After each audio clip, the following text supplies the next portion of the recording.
Hello, everyone. Hello. As everyone comes in, please feel free to answer the questions in the chat right before we get started. Let us know where you're joining us from. We have people all over the state. I want to know where you're at. And then also to let us know, sorry about that, let us know what money lesson has stuck with you the longest. So something that you learned early on in childhood, what's something that you carry with you to this day. And as you get those started, I will get us started. Okay. Hello, everyone. Hello. Welcome in. Welcome in. Okay. So I'll go ahead and get us started. Looks like we have a good critical mass of people in the Zoom room. So without further ado, good morning, everyone. Afternoon now. Welcome to Money Matters, engaging youth in personal finance discussions. Today, we're going to be having a very interactive, engaging conversation on how to engage our youth in our lives in matters regarding money. And our youth can be our children, the kids in our life, family members who we want to start talking about these things with, because as we're going to come to find out, starting early is going to be very important for later lifelong success and financial well-being. But before we get there, I want to get a couple of housekeeping things out of the way. So if you want or need captions, find the CC button at the bottom of your screen. If you hover your mouse over the bottom of your screen, you should be able to see a little box that looks like this. And if you don't have that option or you can't find it, just throw it in the chat box and our fantastic webinar producer today is going to come through and help you out. And on that note, our fantastic webinar producer is Sherry Schmidt. She's going to be helping us with tech issues, monitoring the chat box, and providing any links in the chat as needed. So thank you, Sherry, for being here and for helping make this webinar smooth. Okay, and myself, my name is Miguel Quiñones. I am a third-year PhD student in the Department of Family Social Science at the University of Minnesota, Twin Cities. And what I do at school, what I've been doing in my program, on the research side of things, I look at how culture and cultural values influence the financial decision-making and behavior of Latino families, Latino immigrant families. I think it is underappreciated the extent to which culture and the values that we bring with us influence the ways that we spend and think about money. And so it's on the research side of things. On the education side of things, I teach a couple classes, I've TA'd a couple courses, and this past year I was able to teach a course for first-year, first-gen students on money, taking a family approach to learning about money. And so I'm really interested in how we can tailor financial education and consumer education to fit the specific needs of the people that we're teaching to. And so throughout this presentation, I'll actually be drawing a couple of insights and experiences from that class to inform this conversation that we're having today. And I think it's very important and very timely also because the world that we're living in and the world that we're entering and the world that our youth are entering is very different than the world that we might have grown up with. So it's more important than ever to start having these conversations early on. Okay. Now, with that out of the way, I want to go ahead and get into an overview of the webinar today. So we'll be talking about three things mainly. The first is the importance of financial literacy. We're going to use that to help ground and guide this conversation today.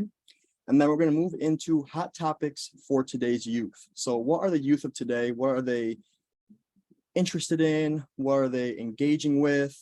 And what are they learning out there in this new world?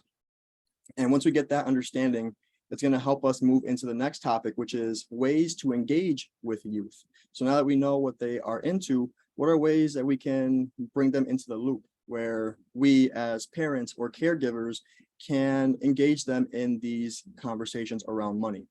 And then at the end, we're going to wrap up with some Q&A and hopefully interactive discussions where everyone's going to pitch in and share their experiences, share their ideas, and we're going to kind of crowdsource these ideas for how to engage with our youth, okay? And so I do want to say that as we begin this webinar, you may have some questions. I encourage you to throw it in the chat. If there's something that you're unsure about, chances are someone else is unsure about it as well. So feel free to just throw it in the chat. I know traditionally people ask to save any questions for the end, but I'm gonna try to do a good job of monitoring the chat box. So if there's any questions, comments, feedback that you want to give as we're going through it, feel free. I encourage you. Okay. And if it's something that can be clarified, I'll do it right then and there. If it's something that's larger, a bigger question that we can get to as a group, I'll put a pin in it and save it for the end of the conversation, okay? So with that being said, I'm gonna go ahead and start this presentation now. So today we're gonna start with talking about the importance of financial literacy. So why is this so important? But before we can talk about the importance of it, I want to first ground the conversation in some terms that we're going to be using throughout the webinar. So the first is financial literacy, and I'm sure that we all have heard of financial literacy in some way, shape, or form. And financial literacy refers to the knowledge, the skills, and the understandings that are necessary to make informed and effective decisions regarding personal finances, regarding how to use your money, okay? So financial literacy, we know traditional literacy, reading and writing. Well, the same applies with financial literacy. How do you read, write? How do you understand these important concepts and topics? Okay, so that's just a starting point. That's the basis. Once you establish your financial literacy, you're going to move towards financial capability. And so this goes beyond financial literacy itself. So instead of just knowing these things, now you're understanding how to apply these things, how to take action, how to make choices, and navigate the complex financial landscape that we're in. So if you think of financial literacy as just studying, knowing these terms and concepts, financial capability is now you are taking the test. Now you're being quizzed. Now you're putting these skills and this knowledge into action. And then we move from financial capability, hopefully, into financial well-being. And financial well-being is the overall financial health and satisfaction that you have with your life and your finances. And I want to make it clear that this is not just the accumulation of money. This is not just having money. This is about being in a state of contentment, of satisfaction with your life and with your finances and feeling like you have control. Okay. I also want to iterate that this is not a one-time thing. It's not like you get to financial well-being and you're there for good. It's a constant state of being that you can be in one day and be out the next. I'm sure a lot of us know that life is always throwing things at us. There's always something new. It never ends. But being financially capable, you are equipped with the knowledge and resources to navigate this changing world and to stay in a state of financial well-being. Okay. And it looks different for everybody. Financial well-being to me might look different to you, might look different to your neighbor. And so I don't want you to think that there's one way to be financially well, because the truth is it's all about what you value. What life you want to live is completely up to you. It's going to be up to your kids, to your youth. It's up to you to decide. But there are people that are going to be out there telling you what financial well-being is, what it should be, and what it should look like for you. And we'll come back to that idea later on. But just know that financial well-being is an entirely subjective experience and state of being, and you get to define what that looks like. And if you start with financial literacy early on with your youth, you're going to be able to reach that financial well-being and know what it looks like. Okay, and on that note, starting early is crucial. It's crucial, it's important, because starting early, you are going to take these forms of knowledge, these different resources that you have in regards to money, and you're going to take them and they're going to carry them with you into different parts of your life, whether it's early on in adolescence and childhood, whether it's early adulthood as you're going through school, you're navigating career, all the way up to navigating major life milestones, and all the way into retirement and aging. So what I'm trying to say is that for many people in this room, you either learned money at an early age or you had to play catch up as an adult to learn all the things that nobody ever taught you. And if you're in the second category like me, that can be hard. There's so many things that you need to understand. And imagine trying to learn how to do this money thing while you're also juggling, I don't know, work, school, having a family. It's kind of like putting the cart before the horse, right?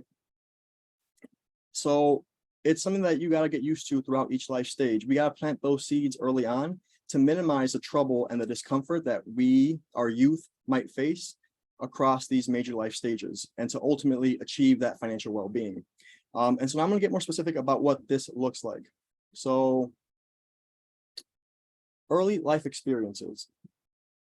Early financial literacy is so important for lifelong financial well-being, okay?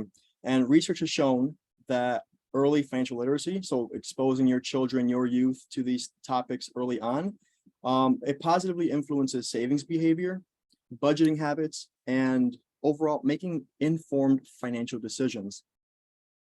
Not only that, research has also shown that early exposure to financial literacy will lead to lower levels of overall debt, lower levels of financial stress, and increased life satisfaction. And that kind of makes sense, right?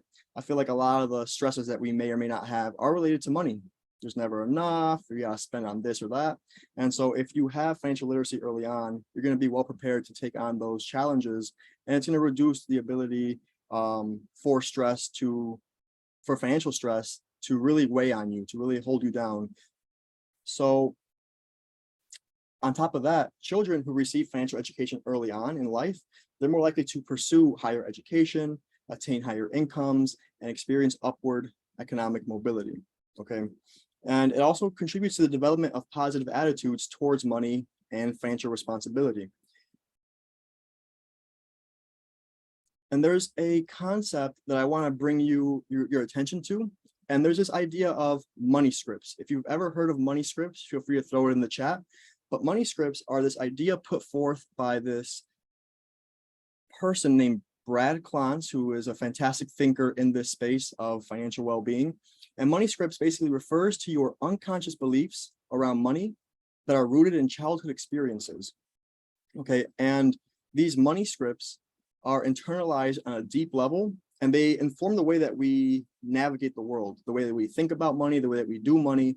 And like I said, they're deep rooted, but we never really notice how deep rooted they are. And so we might carry these money scripts with us throughout different areas and aspects and times of our life without ever really interrogating them, without asking, why is this the way it is? And that's because they are incredibly resistant to change, because that seed was planted early on. And if you've heard of money scripts, if not, okay, let me give you an example of mine, and then I want you all to share, if you're comfortable, what your money script might be. So for example, me growing up, when I was younger, my family was strapped for cash, and so we wouldn't go out to eat too often, right? So it was always like, hey, why can't we go out to eat? I want to go here, I want to go there. I said, no, we have food at home. We're going to make food at home. If there was somewhere that we wanted to go out to eat, like a restaurant, my parents would say, we can learn how to make that. We can make it at home. It's cheaper, it's more cost effective. You don't got to go anywhere.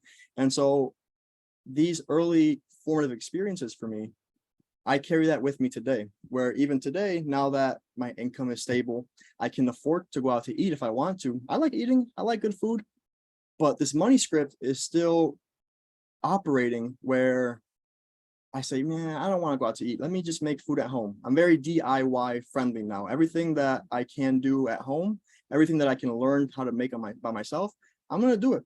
And that is me and my money script telling me, don't spend money. You don't need to spend money. Do it at home. Okay, it's helpful. And it might have been helpful then when I was a child, when my family was strapped for cash. But now we're pretty stable. We're doing pretty good. And that money script might not necessarily be the most effective anymore in the situation that we're now in. So that's the thing about money scripts, is that they might work in one situation, but not in another. And so it's important because your children, the youth in your life, these years, this time right now, they're very malleable. And so these money scripts, which are basically core memories in regards to money, they're going to really influence the way that they navigate the world as they get older. So it's important to make sure that you're instilling valuable money lessons. And so that's my money script. As I'm going through the presentation, I'd love to hear yours and hear what you have to say, or your experiences. So that's the importance of early life experiences. Now, education and career. So financial literacy also plays a crucial role in making informed decisions around education and career planning. So we know right now that student loan debt is a hot topic. It's sky high for many Americans, and the payments are actually set to resume later on this year. So the truth is, a lot of people are straddled with a lot of debt, and it can feel like a ball and chain that you're carrying around. And I know each person's circumstances are different, and there's nothing wrong with leveraging student loan debt to get you through school, but I think we can all agree that taking on a lot of student debt, or any debt for that matter, without a solid plan to pay it off is not ideal. It's a recipe for disaster, financial disaster. And I think that's how we ended up with this crisis of student loan debt that we're in. So while it's important to start early, with financial literacy because it's going to help your youth make informed decisions as they get older regarding how much they're taking out, when they're taking it out, what are they taking it out for. You got to really be prepared to use this money wisely because really it's an investment in their education, and that investment, there's got to be a plan attached to it so that you know where that money is going. Can I pay it back? Will the career that I'm getting into be able to afford these payments? Okay, so these things are very important, and financial literacy starting early is going to help students be prepared to make those decisions and ask those questions as they get into these circumstances. That's just education. And also for career planning, financial literacy helps you navigate the world of work once you graduate. Being financially literate is going to help your youth, your children, navigate job offers because your child, they're going to be a superstar and they're going to have multiple jobs competing for them, all because you started with their financial literacy early and often and you raise them to be amazing, right? That's a given. And so when they get into these situations, when they are planning for their job, for their career, this financial literacy is going to help them prepare for salary negotiations and advocating for themselves to get paid more. Just a quick anecdote. I'm not sure if you know this, but Gen Z kids, adults, they do not care about their jobs, straight up. And I don't say that in a disparaging way, but the culture of being tied to a single job and growing within that company over time is no longer a reality. Gen Z youth, they're going to leave that job if something comes up. And people will say that, oh, the kids just don't know how to work. They don't have a good work ethic, yada, yada. But it's really not that simple. I have a cousin who got a job and she quit a few weeks into it. She had done all the interviews, all these things, and she quit a few weeks into it because she said they were not consistent in scheduling her hours. And so I said, okay, well, why don't you just kind of tough it out? You be direct, let them know that you want more hours, be a team player, you know.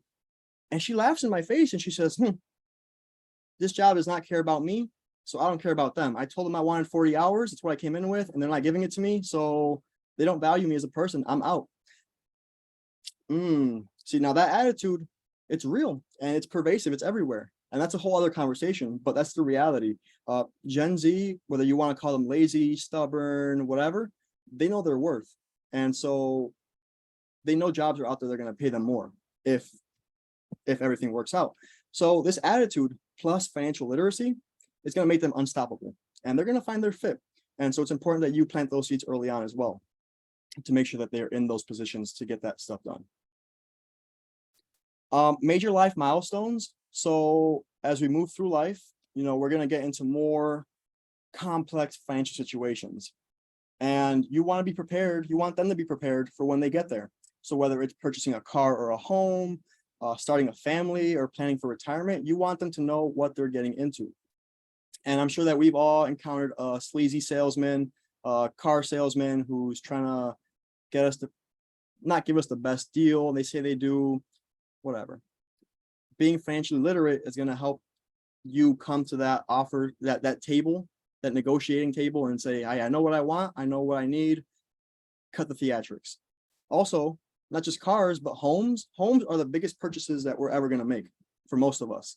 And so it's a big decision, and your child needs to know what they're going to get into, whether it's mortgage options, budgeting for home ownership costs, property taxes. There's all these things. And by the time they get to that point in their life where they're making these decisions, they should know what these things are and they should be prepared to handle them, because it's not going to be a pretty sight if you're just learning what a mortgage is while you're picking out a mortgage rate, while you're picking out a house.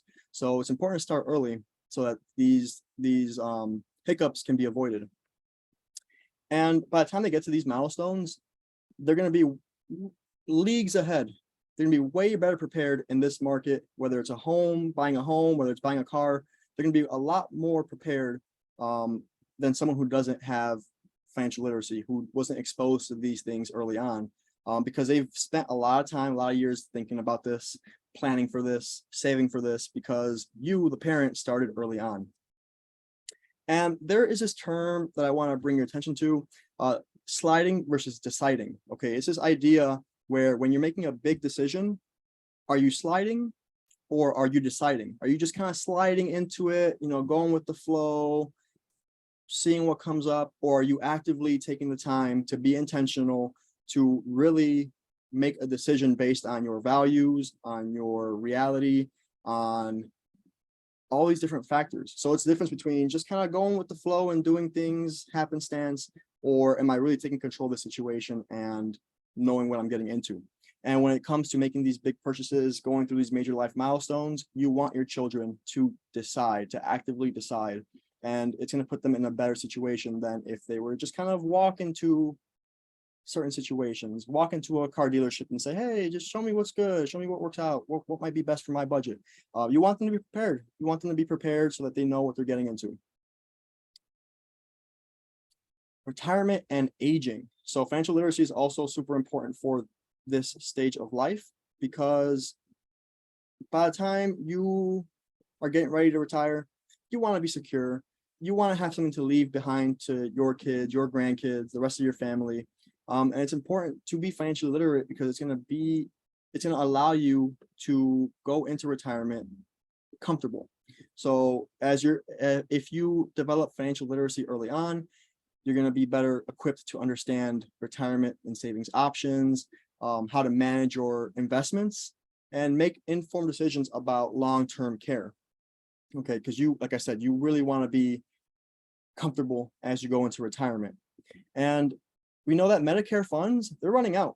So this is for a variety of reasons. People are getting older, healthcare costs are increasing, and there's less people paying into the system than there are people drawing from that system. So don't rely on Medicare. Okay, in the future, we're not going to be relying on Medicare. I don't know what's going to happen with that, but regardless, you need to start planting these seeds early on, because we don't know what the world's going to look like in 15, 20, 30, 50 years.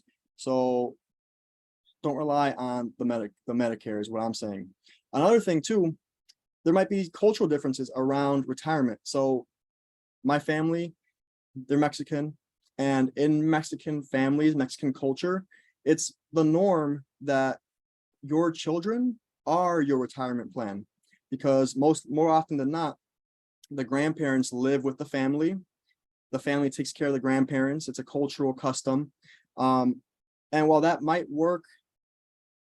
have worked in Mexico, might have worked early on, the world is changing, the economic landscape is changing. And so to expect your kids to expect them to take care of you into your old age while also having them navigate this crazy economic times that we're in, it can be a lot. It can be a lot, and it can really spread them thin. So while, yes, it's a cultural norm, you also got to be aware of all of the other considerations that are going on around you outside of the home. Okay.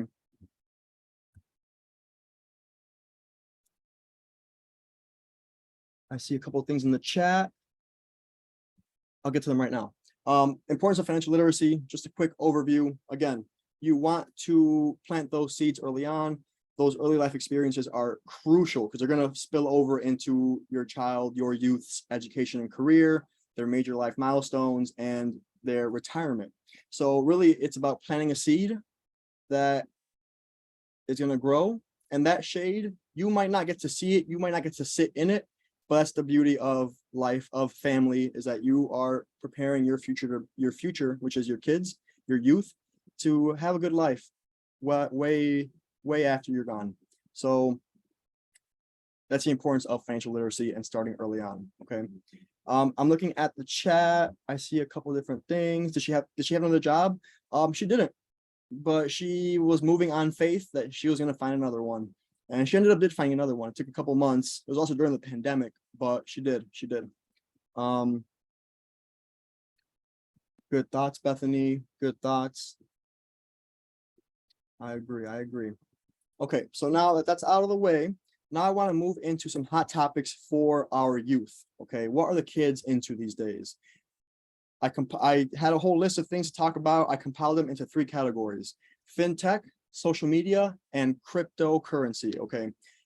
As you can see, there's a common denominator across these 3, and it's technology. And this reflects the world that our youth are growing up in, which is drastically different than what we might have grown up with ourselves. Just want to make that clear. So fintech, throw in the chat real quick. Does anybody use fintech? Has anybody ever used fintech? What is fintech? Let us know. And while you all type in there and let us know if you've ever used fintech or what type, chances are you've probably used it in some form. Kelly says she's never heard of it. Fintech is short for financial technology, and this refers to the use of technology to deliver financial products and services. And it includes a broad range of technology, including things that relate to banking, payments, lending, investing, insurance. There's all different kinds of way that you can use fintech. So I see Zelle in the chat. Yes, Zelle is a fintech. Investment apps, yes, there's Vanguard, there's Robinhood, there's all these apps that you can invest in. If you do mobile banking, if you have Chase, Wells Fargo, whatever, and they have an app, congratulations, you use fintech. So anything that has to do with money and technology, it's a form of fintech. And right here, you'll see all different types of fintech. There's fintech for mobile payments, for loans, digital wallets, banking, consumer banking. And then even within each category, there's a bunch of apps that you can choose from. Okay, so fintech is everywhere, it's expanding, and it's not going anywhere. It's going to be the future of finance. So just a quick, to bring it down to a personal level, I have a couple of fintechs that I use myself. So for banking, I have Chase. You can go on there and everything is easy. You don't have to go anywhere if you don't have to. For budgeting, I have an app called YNAB, or You Need a Budget is what the acronym spells out. It's an app to budget right in my phone, makes it easy, color coded. I'm a visual person, so that helps.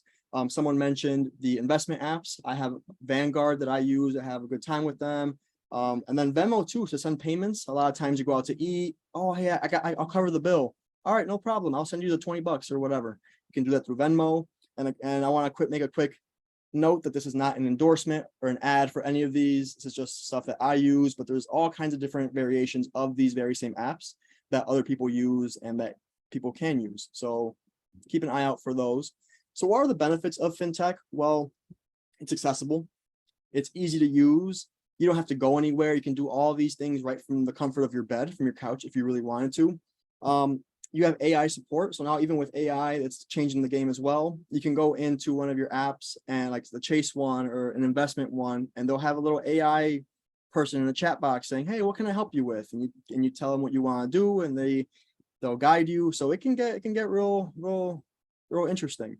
And another benefit is that it encourages financial and digital literacy, because like I said, our youth, they're growing up in a world where everything is technological. So it only makes sense that we are staying true to that and cultivating this ability for them to navigate apps and technology. And it's going to be where the world goes. It's a direction that the world is going in. So it encourages that form of literacy. Drawbacks though, what are some drawbacks? Well, it's too accessible. Yes, I can do everything from my phone. That's great, but it's also the problem. Nowadays, if you see something shiny and pretty on your phone, right there within the app, right there within that screen, you can buy it just like this. Tap to pay, the little Face ID. It can be too accessible. And if you don't have good impulse control, good financial literacy, it can be really easy to drain your wallet. And trust me, I know. I'm a sucker for ads for this and for that. I'll go after it. So that's the importance of starting early, is that if you start early, your kids are going to be exposed to these things, all these constant ads, and they're going to say, nope, not for me. I know better. Another drawback is there's a potential for hacking and data breaches. If you've ever heard in the news, there's always something coming out of data breach. Somebody got into somebody's data. They can get into your apps. I'm not trying to sound alarmist, but that is a reality, that if your information is out there and that company gets hacked, that information can get leaked. And so that's something that is going to require a little bit of security, staying on top and monitoring your passwords. And also too, another drawback is bad influences. Because everything is online and our kids are spending a lot of time online, there's going to be some good stuff and there's going to be some bad stuff. And that's going to segue us into this next section, which is on social media. So social media is a no-brainer. I'm sure we know that our youth are really into social media. So it should come to no surprise to us that the youth of today, our Gen Zers, they're living in a world where their entire life has been around social media, has been with social media and technology in existence. Whereas for older folks, you might have, these are new technologies that are coming up, you learn how they work, but children of today, they're growing up, this is their entire life, and they're gonna live with it for the rest of their life, okay? And so it's important to recognize that as we talk about money, because not only is social media a great platform and ways to get connected, it's also a great way to learn financial education, information. The average Zoomer, Gen Z, not boomer, Zoomer, they spend an average of 8 hours a day looking at a screen, okay? And most Zoomers, they get their financial education from social media. I'm not sure if you've heard this, but TikTok is becoming the new Google search for Gen Z, because TikTok, it's something visual, it's quick, it's bite-sized, attention spans are low in Gen Z. So TikToks are now where people are getting their information from, as opposed to people used to, they go onto Google or they Yahoo it, right? Not anymore. Now it's all on TikTok. So the pro and con of this is that you have unlimited access to information. But that is the pro and the con, is that you have unlimited access to information. There's the good, there's the bad, and there's the ugly, okay?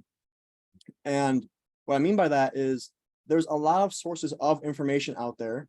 So one source is peers. They're your youth's peers on their social media apps who are sharing things. They're sharing memes, they're sharing videos. It's one way to learn, okay? But there's also a source of information out there. These people who are quote unquote financial influencers, okay? And financial influencers are people who go out onto social media, they make some content, some videos about a certain thing, a concept, an idea, and they say, this is what you should be doing, okay? And there's different degrees of influencing. There can be people who just go to share information, all the way to people who go out there to try to sell you something. And they might be disguised as, here is some financial information. And then once you try to like look into it and say, okay, so what really are you trying to tell me? They're going to say, oh, well, you buy my course, pay for more information.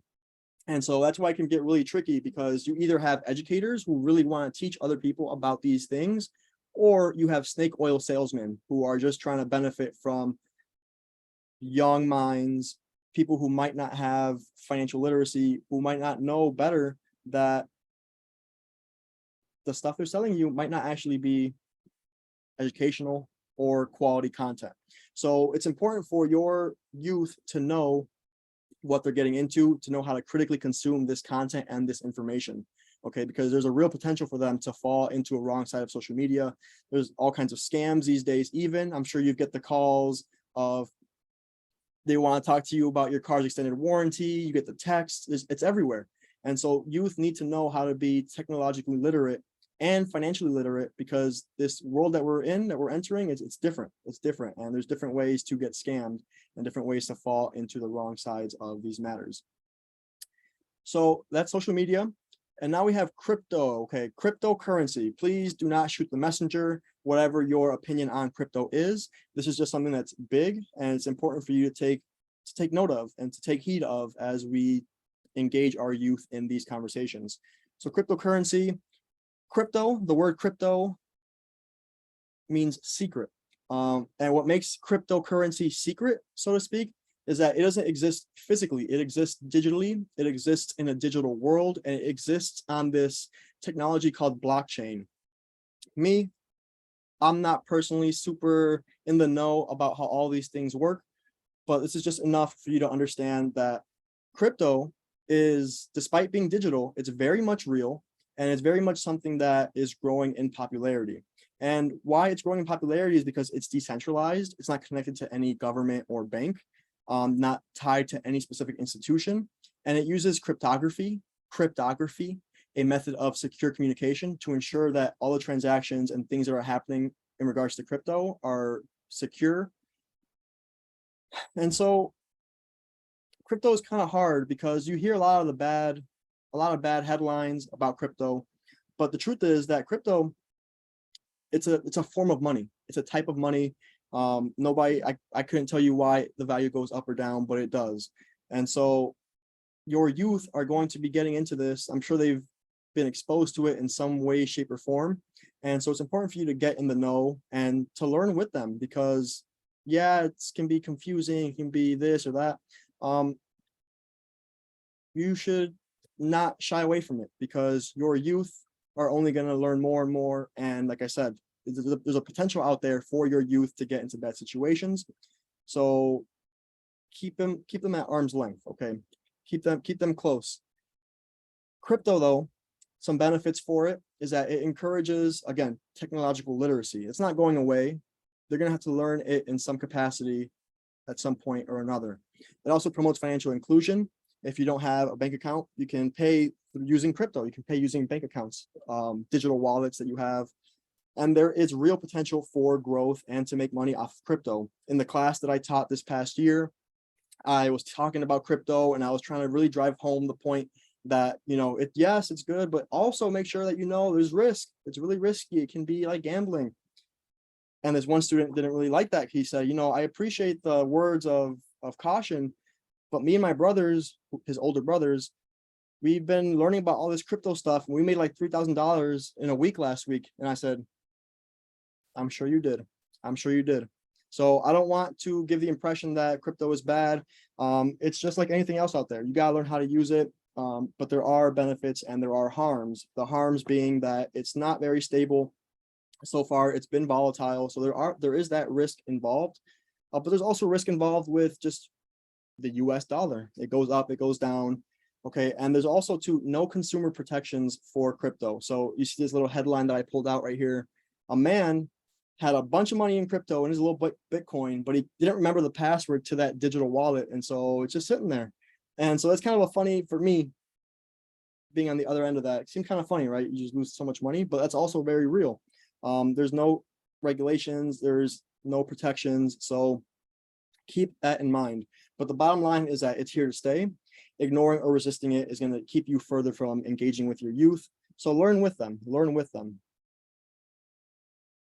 Now we're going to talk about engaging youth. So making that connection. How can we get that happen? Okay. An easy way to remember how to engage your youth, a quick little 1, 2, 3 strategy is right here. 1, you want to spark their interest. 2, you want to sustain the conversation. And 3, you want to set them up for success and failure. So what does this mean? 1, you want to spark their interest. Okay, you want to spark their curiosity. Bring them in the loop. Expose them to different things. Take them to the bank. Talk to them about things that they might not be in the know about budgeting, about payments, about this or that. You don't have to dump it all on them at once, but just spark their interest and have them be exposed to these conversations, have them be exposed to these topics early on, so that when you go on to actually have a conversation and do some real deep learning, they're primed for it, they're prepared for it. So that's sparking their interest. And once you have them primed and ready to learn, this can be later on, this can be as they get older, you want to sustain the conversation, because sparking their interest is really starting the conversation, but you don't want to end it there. It's not a one and done. You need to sustain the conversation, because this learning, this money and learning about money, it's going to be a lifelong process. And so you can't sit them down and talk about a budget one time and expect it to be done. You need to engage them in these conversations early and often. Okay. And so meet them where they're at. Sometimes youth, they might have some wacky ideas. They might have some things that don't really make sense. Like, oh, I want to buy this extremely expensive thing. And it's really easy to shut them down and say, no, we don't have the money for that. But the truth is, they would benefit a lot more from you sitting them down and saying, hey, this is a really great idea. I'd love to buy this too. But the way our finances are working right now, the way everything's set up, what we're spending money on, it's not going to work right now. And you take them through those things, because really they're open to learning. They should be open to learning if you spark their interest early on, and it's going to help them understand these things more. And then third, set them up for success and for failure. So obviously we want our kids to know, we want them to grow, we want them to be literate. And so you might want to provide them opportunities to engage in financial behavior and activities. And so we want them to have the good stuff, right? But it's also important early on at this age, let them lose, let them take an L every now and then. Because I know for me, a formative experience that I had was growing up, I had my little allowance, and my mom, I would put the money in my little allowance, my little piggy bank. My mom would hold on to it. She'd kind of be like the banker, right? Holding on to my money. And when the ice cream truck would come by, I'd say, Mom, $1, $2, come on. And at first she'd say no. Eventually she got into the habit of letting me spend the money that I'm saving. And then when time comes that I have to open the piggy bank and I see, well, where'd all my money go? She says, hey, you wanted that ice cream that one time and the other time and the other time, it adds up. So that's the reality, is your money's gone. And that was a lesson for me to say, wow, I spent a lot of money on ice cream. And so something like that, that's me being set up to fail, to realize, wow, I'm spending a lot of money on ice cream. But the benefit of doing this and failing at an early age is that you have time to fail and to learn these lessons. You don't want to learn these hard financial lessons as an adult when you have a lot more riding on you, and you're more people and things are counting on you and depending on you. Okay, so set them up for success, be open and honest with them. There's mixed reactions, mixed ideas about how much to engage your child in household finance discussions. So bringing them into, bringing to the table and talking about the budget and how much money you have or the debt. People are mixed on that, on whether that's even beneficial or not. And I'm not going to tell you to bring your kid and have these hard conversations, but I think there is value in being open and honest with them. If you're struggling, if times are rough, exposing them, how much you want to expose them to that is up to you, but there is value in them knowing what the real world is like, how times can be hard, but more than that, how to bounce back from hard times, how to be financially capable enough to work to a place where your family is stable and healthy and in a state of financial well-being. Okay. So now with those ideas of how to engage them, I have some more specific, tangible ideas of what you can do. Okay, these are some ideas. This is not an exhaustive list. We can brainstorm together afterwards. But here's a couple ideas that I picked out that I think are kind of fun and relate to what we've been talking about so far. Rick asked, will this recording be shared? Yes, it will be shared. There will be a recording, and I can follow up with you afterwards, Rick. Great question. So some ideas for whole family learning. Family budgeting. So again, it's up to you to decide how much you want to expose them to these conversations and these scenarios, but involving your children, your youth, and creating a budget can be a fun experience for them to learn money, to learn how much money, how far money can stretch, especially if you are going on a grocery trip. That can be a fun get together where, hey, you want to make dinner? Let's make dinner. But also too, let's plan for what we need to buy, what it costs, and the grocery trip, the boring in and out grocery trip can now be a way to engage your youth in these conversations and the actual actions of buying and preparing food. And it gives them that real world experience of what it costs to have dinner, to do this or that. Okay. Another idea is entrepreneurship. Engage them in these different entrepreneurial ventures. I know in the past, the lemonade stand was all the rage, right? Nowadays, with the help of fintech, we don't have to stand outside in the sun and sell lemonade. Nowadays, let's say you have a lot of stuff in your closet, in your basement, in your crawl space that you need to get rid of, but you just haven't had time to get around to. Turn it into an activity. nowadays with Facebook Marketplace or with other apps where you can go on there and sell things and belongings, Craigslist, what have you, you can go on there and say, hey, to your kid, hey, you want to help me sell this rocking chair? If you help me set it up, help me post a picture, I'll give you half of the money, or give them all the money. It's up to you. But that's one way where you're leveraging that technology, these different types of fintech with these financial lessons. And so that might be an interesting avenue, especially if you have a lot of stuff that's just cluttering up your space, like me. Another one is volunteering and giving. So you want to engage your family in volunteering and charitable giving activities. And that looks different for each family. If your family goes to church often and you tithe, that is a conversation that you can have with your children about why you tithe, because that is where your values lie. That's where your values are at. And it's important for your youth to know that your values are going to influence the way you spend your money. If I can tell you what someone values based on how they budget. Okay, because where you put your money really shows what you as a person and as a family values. And if you're putting money towards tithing, towards giving back, towards giving to charity, different organizations, that is tied up with your value, but also is a way to explain to your youth that you give money in different ways for different purposes. It's not just always buying. That's a reality. I know for my family as well, having family back in Mexico, we send money back, remittances. We send money back home to Mexico, to family back there. And that is another form of giving, where a traditional financial planner might look at that and say, oh, what are you doing wasting that money? It could be money that you're using for so-and-so.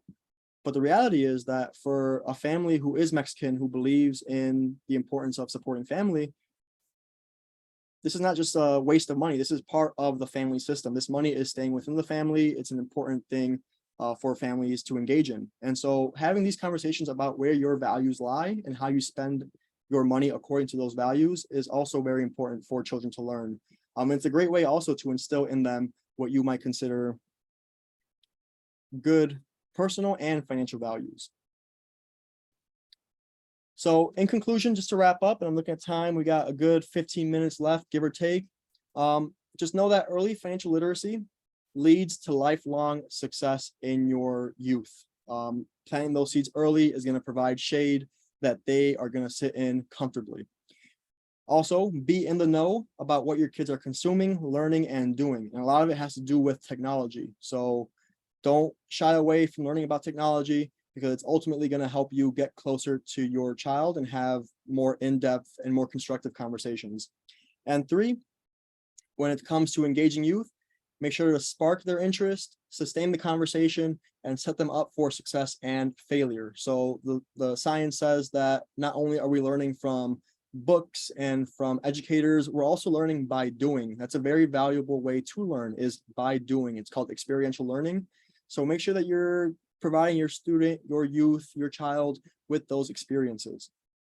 Okay, and I want to also just quickly iterate that this list today, this webinar, is not exhaustive at all. These are just some strategies, but this webinar hopefully starts as a starting point for you to begin to have these conversations and understand why it's so important for you to have these conversations. And the best part too, with the advent of technology, everything that you could possibly need is already out there. You need budgeting worksheets for your kid? Perfect. You need to figure out ways to save money, ways to sell clothes. There's apps for that. There's Facebook Marketplace. So all this stuff that you need is already out there. It's just a matter of you going out and getting it. And yeah, it takes a little bit of work, a little bit of effort, a little bit of time, but I promise you it will pay back dividends over time as your child becomes financially literate, and it puts them in a good position to be comfortable and capable and reach financial well-being once they reach adulthood. And that's really what we all want as parents, right? Is for our children to be okay, for them to be comfortable. So start early, start now, and we can make it happen. So that being said, thank you. That concludes the presentation part of the webinar. Final details, evaluations for this webinar can be found at this link. Please, if you liked the webinar, if you hated it, please let us know. We want to know so we can make it better for future versions. Thank you for throwing the link in the chat. If you need certificate of participation, we have those as well. Feel free to reach out. If you need well-being points, we also have those as well. Please feel free to reach out. This was part of our Making Sense of It All series. If you want to learn more about finances, we have more offerings under this series. If you want to learn more about other things for dinner, earth care, climate preparedness, we have those as well. So feel free to check out our link, our website, and you can find all these great resources and presentations coming up over the course of the summer. Engage with us. We are all over social media. Find us, engage with us. We want to see you. We want to connect with you all. Some credits for some images. And then thank you again. Thank you for everybody that's in here. Great questions, great comments. I appreciated hearing it all. Now, I want to open up the floor and we can stop recording now. But I want to open up the floor